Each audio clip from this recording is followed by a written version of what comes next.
আসসালামু আলাইকুম। আপনারা সবাই কেমন আছেন?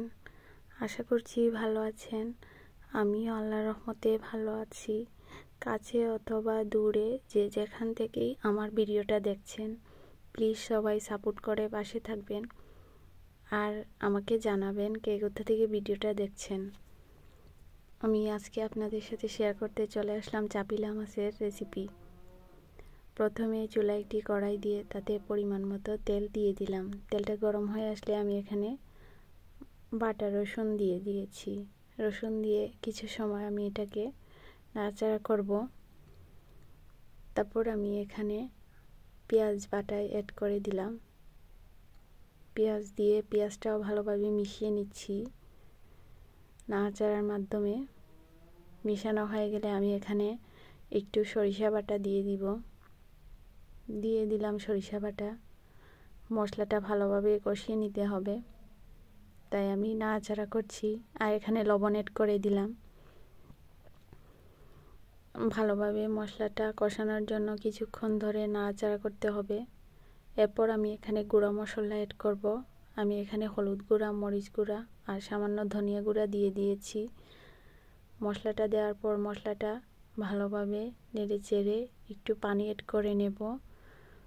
পানি দিয়ে মশলাগুলো ভালোভাবে কষিয়ে নেব। যে কোনো মশলা ভালোভাবে কষানো হলে সেই তরকারিটা খেতে অনেক টেস্ট হয়, তাই মশলাটা আমাকে ভালোভাবে কষিয়ে নিতে হবে। আমি এখানে আরেকটু পানি অ্যাড করে দিলাম।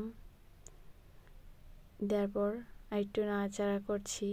এই যে দেখুন আমার মশলাটা ভালোভাবে কষানো হয়ে গেছে। এই যে দেখুন মশলাটা ভালোভাবে কষে গেছে। এখন আমি এখানে পরিমাণ মতো পানি দিয়ে দিব। দিয়ে একটু সময় ওয়েট করব। যখন জাল উঠে যাবে তখন আমি এখানে মাছগুলো দিয়ে দিলাম।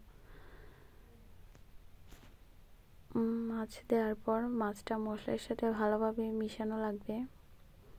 একটু নাড়াচাড়া করে দিতে হবে, কারণ এই মাছটা যদি আবার রান্নার পর নাড়াচাড়া করা হয় তাহলে মাছটা ভেঙে যাবে। তাই এখনই নাড়াচাড়া করে দিয়ে দিলাম, আর নাড়াচাড়া করব না। এখন একটা ঢাকনা দিয়ে ঢেকে আমি রান্না করব।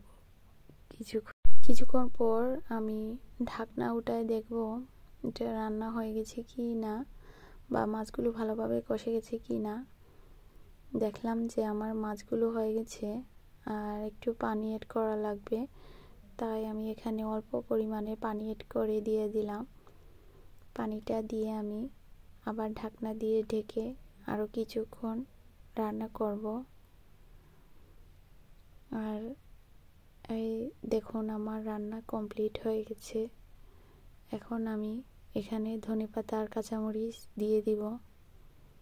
আমি কয়েকটা কাঁচামরিচ ফলি করে নিয়েছি, আর ধনেপাতা দিয়ে দিব। ধনেপাতা দিলে মাছের টেস্টটা অন্যরকম আসে, তাই দিয়ে দিলাম ধনেপাতা। বেশি করে দিয়েছি যেন খেতে অনেক ভালো লাগে। আর ধনেপাতা দেওয়ার পর আর কিছুক্ষণ আমি চুলার মধ্যে রাখবো। একদম অল্প আছে একটু নাড়াচাড়া করে দিব যেন ভালোভাবে মিশে সব কিছু। এরপর আমি ঢাকনা দিয়ে ঢেকে রেখে দেব। একদম অল্প চুলার আঁচ থাকবে। আর এই যে দেখুন আমার তরকারির লাস্ট লুক। আমার তরকারির কালারটা দেখেন কি সুন্দর এসেছে। আমার ভিডিও ভালো লাগলে সাবস্ক্রাইব করে পাশে থাকবেন। আল্লাহ হাফিজ।